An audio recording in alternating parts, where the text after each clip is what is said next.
Good day, 360 family. It's the start of a new season, season 7 already. Can you believe it? Episode 1. Here we go. We've got a few new things lined up for you in the new season, so stay tuned. It is pretty exciting for me, and I hope you guys enjoy it too. I would love your feedback. By the way, I am back from London town. I went to Lodge to watch that incredible test match between South Africa and Australia as South Africa came out on top. I am incredibly proud. It's been a very, very good month for me. We cover new rules of the game as well.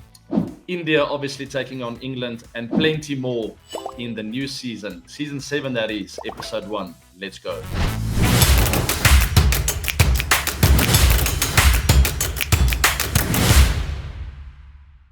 All right, guys, as per usual, I start with 360 view, 360 seconds.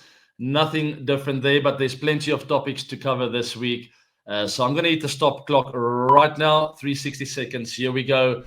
Topic number 1. It is the Proteas who came out on top. 3 senior men standing tall in that World Test Championship final. That's Temba Bavuma, captain of the Proteas, Kagiso Rabada, and Aiden Markram, the standout performers.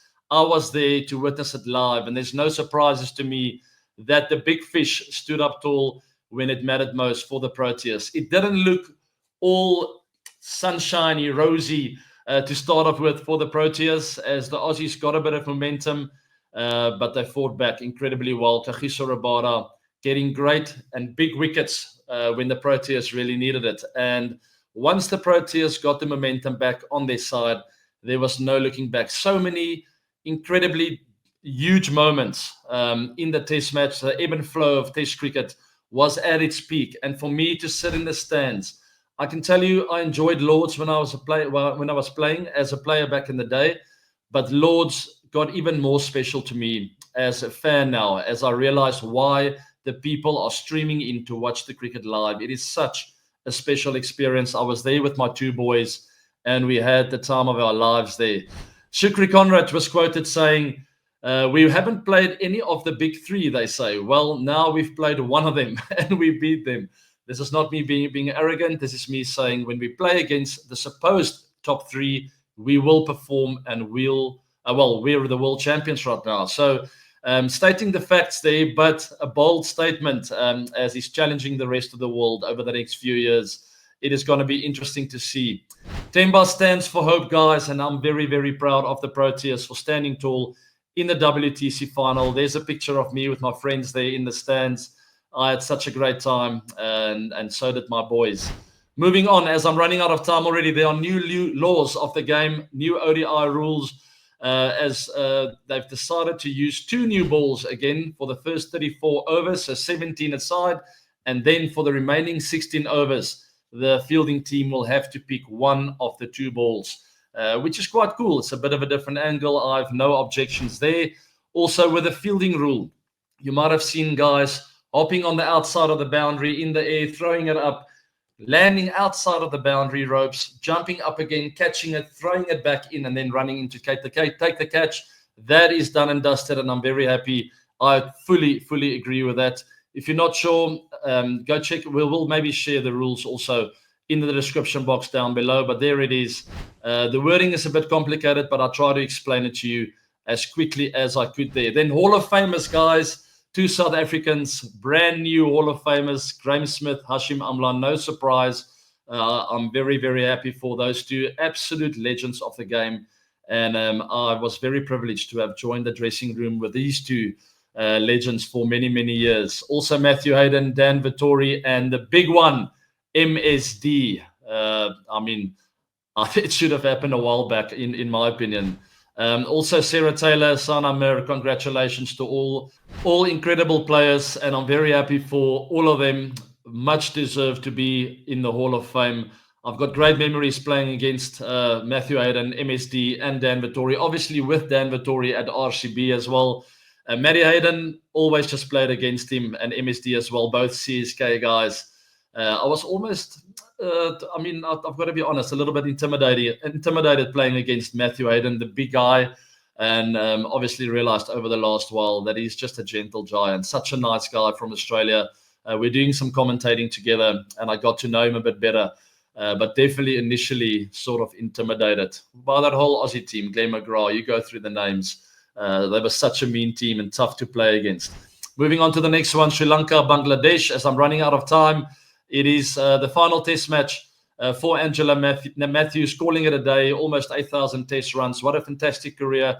One of the nicest guys I've ever met, and very, very happy for him for having had such a great career for so long. But that will be a great series to follow, Bangladesh and Sri Lanka coming up on the 17th of June, guys. There's also a new cycle for the WTC.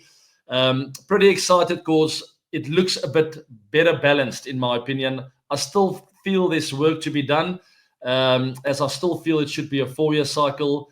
It's a little bit rushed in only 2 years, as you don't really get all the teams to play against each other. I would love to see that happen in the future, but at least there is some improvement.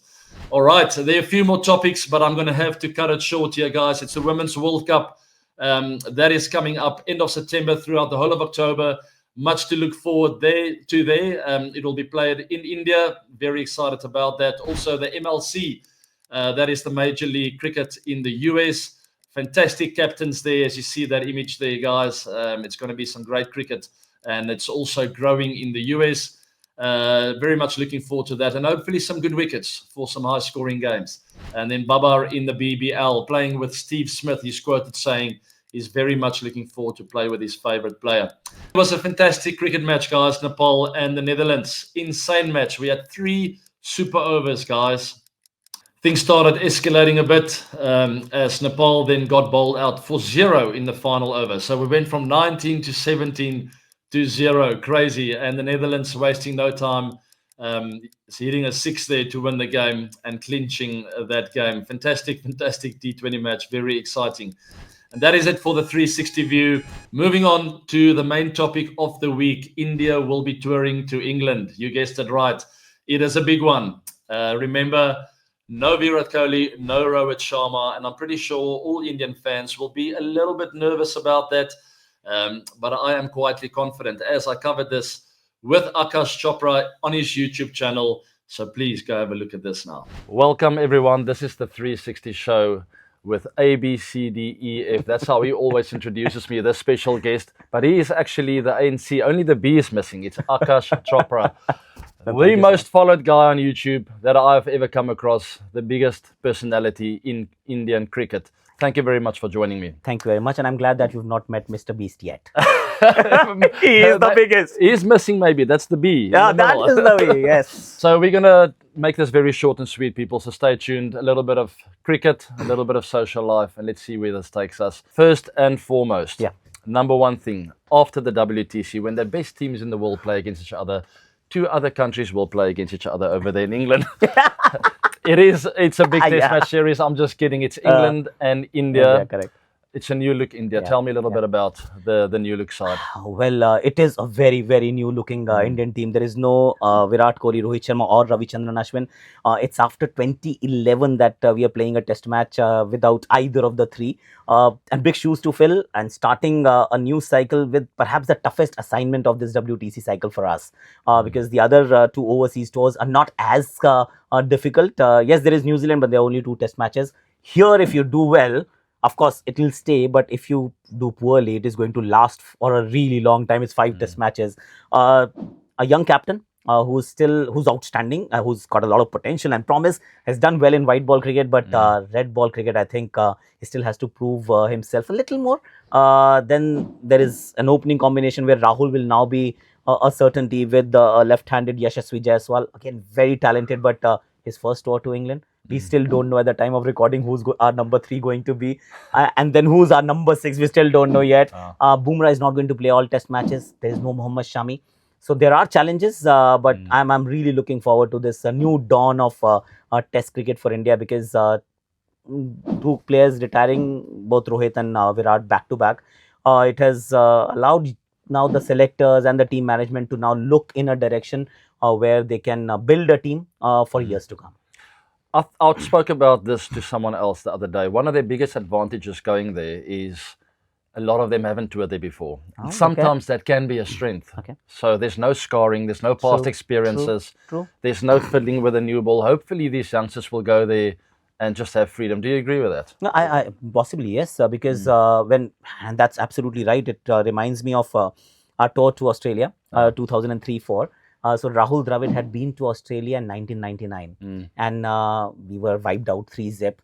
And he was actually in purple patch. He had scored runs in England. We had done well. He comes to Australia.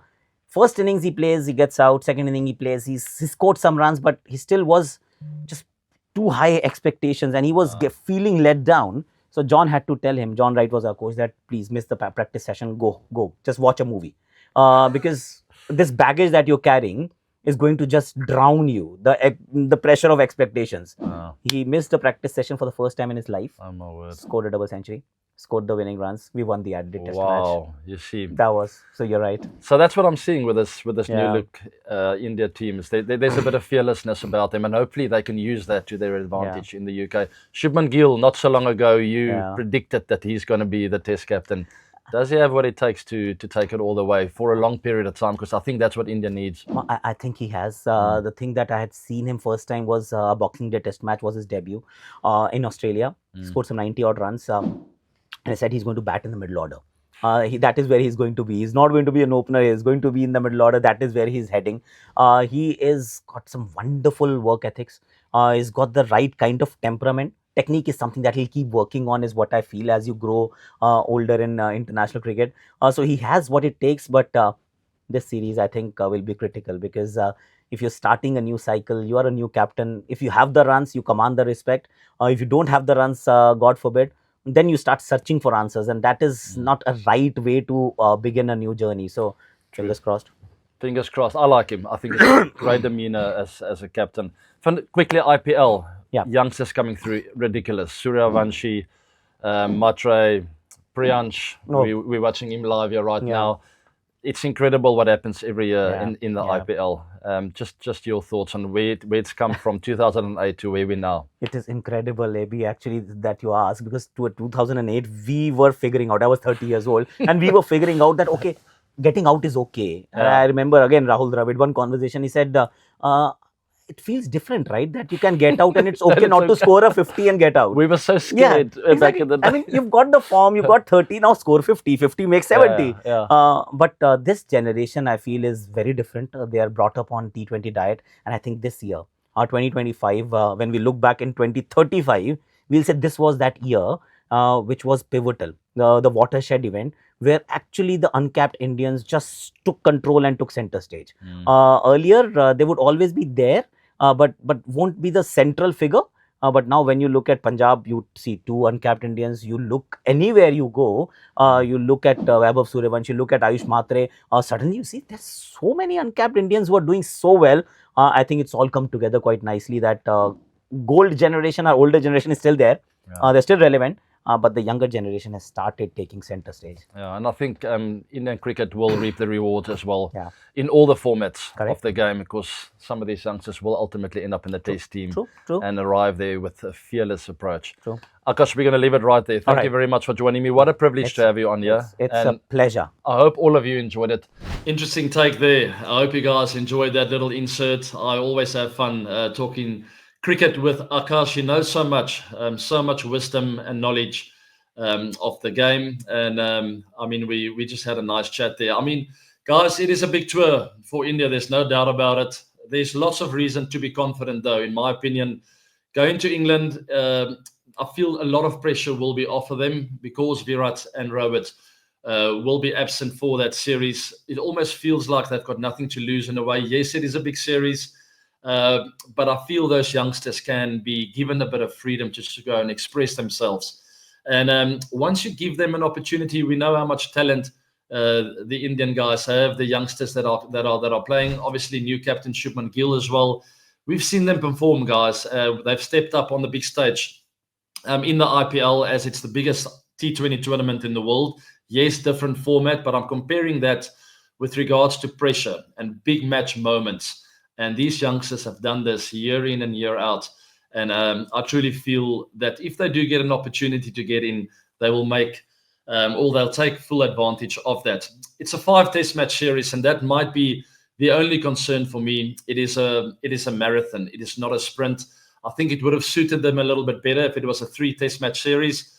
But 5 test matches, you really need to have your wits together about pretty much everything about your game, your technique, the mental toughness, the reading of the situation and the conditions. Touring to England is always a huge challenge for any cricket player. You think of the media that plays a role, they're always on top of things. When someone seems to lose a little bit of form, they jump on it. If there's any controversial thing that happens, they jump on it. And the post-match interviews are always pretty brutal. They are right in your face with that. They ask you straight away about your dismissal, what happened, what were you thinking? So it really is a bit of a magnifying glass on you as a player the entire time. And that's my worry for Team India's 5 test matches. You are destined to sort of lose form at some stage. A lot of players will be under pressure. And that is going to be the big test for the individuals. Can they stand up through tough times? If you lose a bit of form through test matches 2 and 3, can you bounce back in test match number 4? Considering the conditions change from wicket to wicket, swinging ball, lots of seam movement. As a bowler, you're never out of the game. Throughout the innings, a batter is never quite in. And the question is, will the Indian batters be able to deal with that? I know some of them have struggled in the past on those swinging and seaming wickets. But my challenge for them will be, can they adapt? Can they find a way to conquer that? There's no doubt they have all the talent and the potential in the world to do so. And to think on your feet, I feel will be the biggest challenge for them, and to adapt to different situations and conditions. And then obviously, guys, needless to say, there will be the big challenge of the crowd. They are hostile, they are brutal. They sing songs about your dismissals, about your past experiences as a cricket player, some of the pitfalls you fell into in the past. They cover all of that in the crowd. So it's pretty much in your face. And that's always what it's been like for me as a touring player over there in the UK. One of the biggest challenges for any cricket player. So it's really going to be a great test series to follow. And I'm, as a cricket fan, pretty much looking forward to that one. Quick prediction, guys. I don't know what you think. Maybe post your answers down below of who you think will come out on top. It is really difficult to predict. My mind is telling me England at home will be very tough to beat. So my mind is saying like either a 2-1 or a 3-1 England. But my heart is saying India to upset them. And upset doesn't necessarily mean they will win the test series, but maybe like a 2-2 draw will be a very good outcome for them. That's what my heart is telling me. I'm sitting on the fence with this one, guys. Give me a little bit of time. Closer to the 20th of June, I'll maybe make a bolder statement. But for now, I'm on the fence. Mind is saying England, but heart is saying India. We'll wait and see what happens with this one. Let's move on to ABReacts.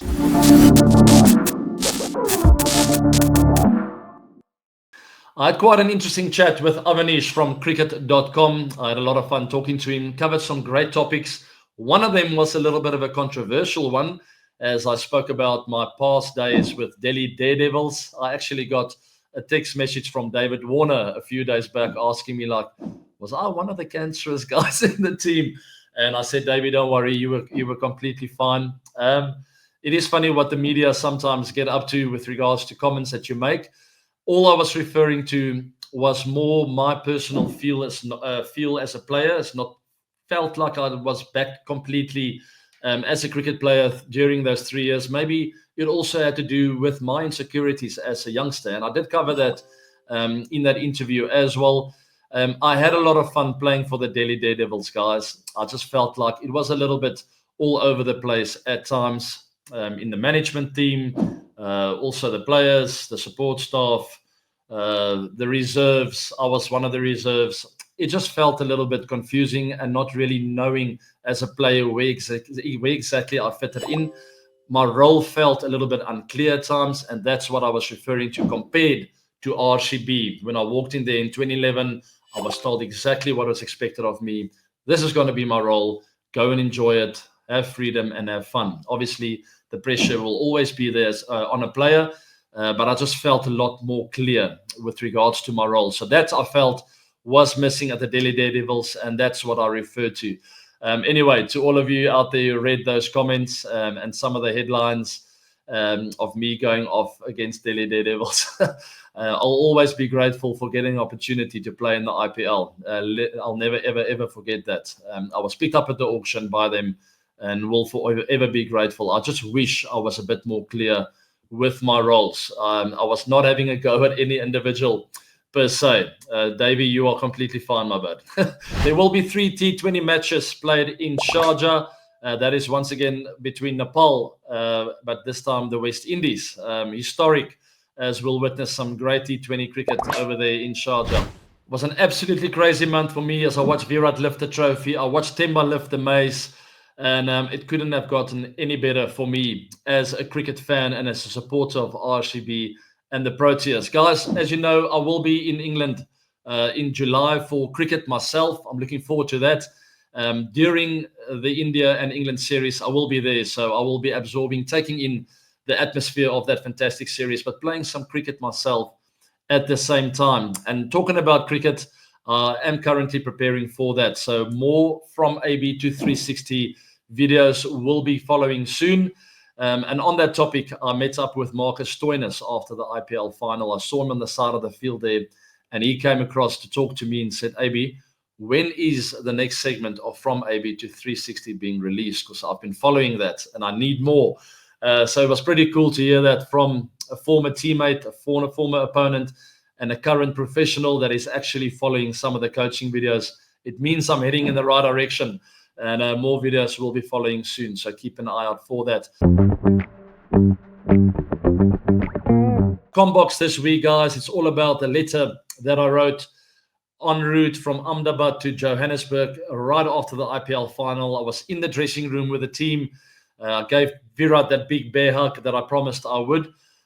What an incredible experience to be there with the guys. I only had an hour or two with them after the game, and I had to rush off to the airport, and it all happened at the speed of light. And as I got in the plane, in my seat, I thought, you know what, I won't be able to sleep here. So I started writing pen on paper, as I felt that was the best way to get my emotions out of the system. And as I got home in South Africa, I had this piece of paper with all the words on there, and I thought, you know what, I've got to do some kind of a post with these words. It was great to see that you guys enjoyed it. I've got some comments on here. I'm a Mumbai Indians fanboy. Why am I crying? Calvin Morris, someone hold my phone. Got to cry. Very cool. Legend AB Sir, being featured in your reel means everything to me. RCB loves you, man. And your support for the team will never, ever be forgotten. Thanks for that. Great to know. This letter means so much, ABD, this legend, along with Virat and Chris, were the 3 pillars of my childhood. Thanks for that, guys. Thanks for your comments. It was really, really cool for me. I mean, I even get a lump in my throat when I watch that video. And thanks to my team, 42 over there in Mumbai, for helping me with that reel, with the music, with the pictures at the end. I asked them to dig up some of the most memorable moments during my playing days, but also leading up to that final where we ultimately lifted the trophy. I mean, so many thoughts go through my mind with Virat and how he acknowledged me and our journey together after that game. So it was fantastic to see. I'm glad you guys enjoyed that. And moving on to the new segment then, I'm very excited to announce that we've got a new one in season 7, Too Cool for School.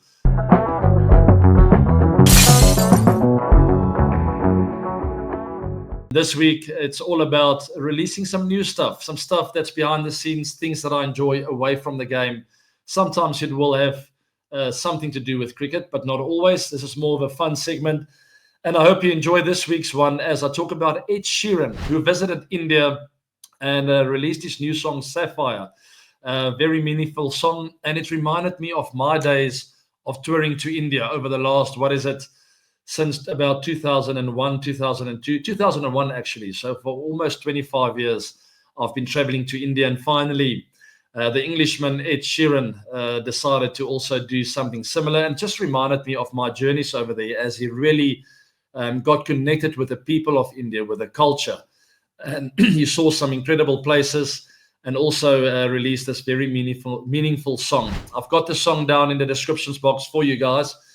So go hit on that link to see his travels while he was in India, and I thought it was very, very special and very meaningful. And I just thought about all the special days that I had in India and what India meant to me over the years. Very special one. And that's too cool for school for you. And also then, guys, I've got an interview with Ajinkya Rihani. It will be released tomorrow on the 19th. So keep an eye out for that. I had a great chat with the KKR captain. He was a little bit disappointed with their season, but still very optimistic with what's ahead.